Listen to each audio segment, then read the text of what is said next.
Good morning, students. Myself, Dr. Sachin Airekar, and today I want to explain the model number 6 of Human Resource Management course, that is Employee Relationship Management. First, we'll see the learning objective. After learning this chapter, you will be able to explain the concept of employee relationship management, and you will understand the issues in employee relationship management and the tools available for employee relationship management. Next, now we'll begin with the definition of employee relationship management. Employee relationship management is a relationship between the employer, means the owner of the factory, employee, people who are working in that company premises, and statutory authorities like government, state government, and central government, which works for industrial peace, growth of employee, and employer. So when we are talking about employee relationship management concept, it is a relationship, and it is the relationship triangle, where first will be the employer, and the second there will be employees, and third will be the statutory authorities, that is government, state government, as well as central government. Now, employer will have two relationships to maintain. One is with the employees, another one is with the statutory authority. Employees will have again to maintain two relationships. One is with the employer, second one is with the statutory authority. And statutory authorities are also going to take care of employer as well as employees. So this triangle must be strong. That is what employee relationship management. And if this triangle of relationship triangle is strong, then only industrial peace, growth of both parties, employer and employees, can be achieved. So when we are discussing about the definition of employee relationship management, it is a relationship between the employer-employee and government authorities. Now, when we are talking about government authorities, what is the connection between the employer-employee and the government? Government, the state has prepared some rules and regulations. That rules and regulations may be act. Both these parties, they have to follow those acts. That is very, very important. Now, for example, minimum wage act.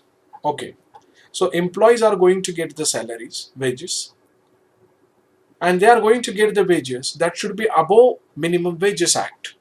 That should be above minimum wages act. Who has prepared this minimum wages act? Government, the statutory authorities, they have prepared this act.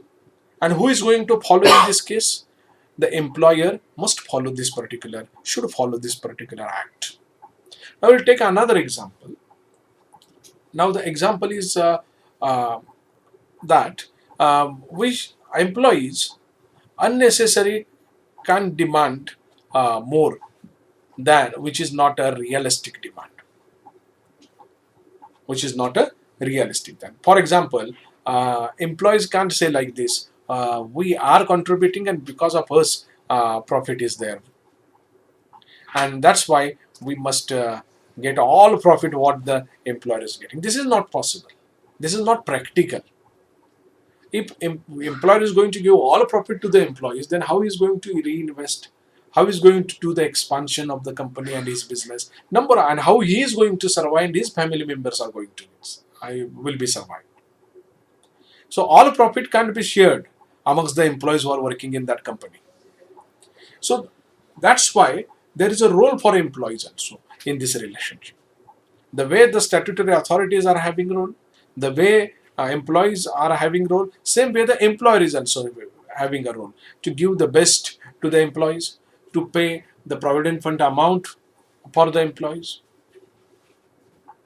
to create best working conditions for the employees, provide them the training facility, some other facilities like bus facility, canteen facilities he should provide. So everyone these three actors have a role, and if they are going to perform their role as per expectation, then this relationship triangle will be very strong, and then only there will be peace in industry. There will not be any bunts, there will not be any lockouts, there will be um, any there will not be any agitations, there will not be any strikes. And if this is the condition, then only employer and employee, they will prosper, and ultimately the country will prosper because of that.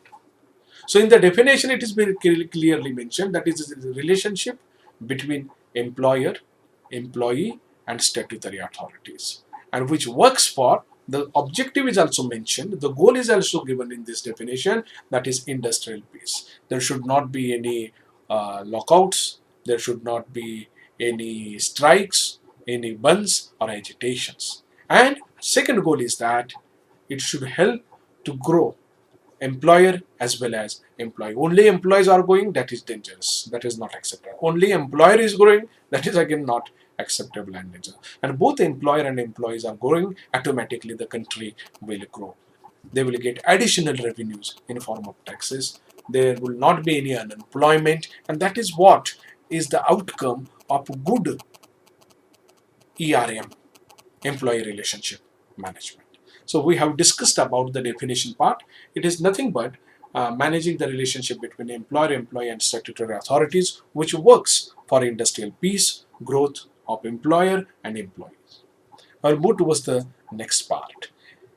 Employee relationship management tools. What are the tools available for maintaining this relationship? The first tool is the cooperation.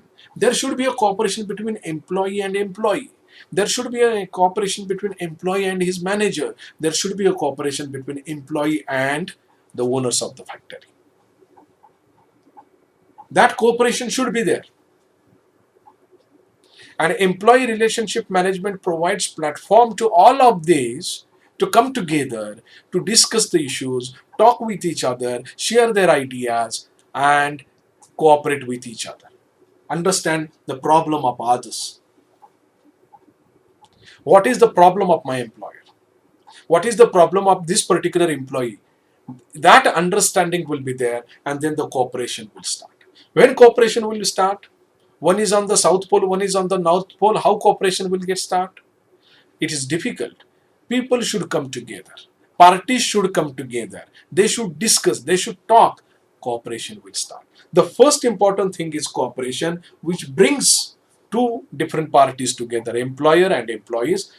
Help them to talk. Provide a platform to talk. Provide a platform to share their ideas. Provide a platform to discuss their problems and find out the solution. In this way, cooperation is an important tool for employee relationship management, which helps to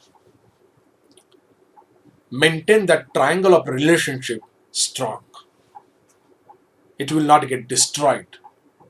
To maintain that triangle of relationship very strong, that is HRM, cooperation is an important. People are going to understand. For example, cooperation. Timing change is there. And timing change, new timings are creating problem for employees. Employees are coming and discussing this issue with the employees. Employer. Employer understand that issue.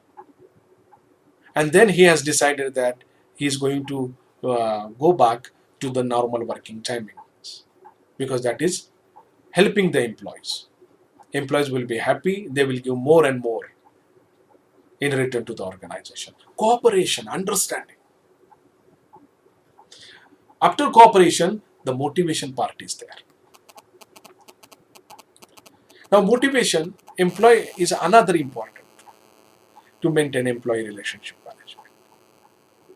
How as an employer I am going to motivate my employees? By giving them the best working condition, by giving them the best reward, by giving them the best facilities. It may be, we can say, medical fitness facility, physical fitness facilities, providing medical allowances,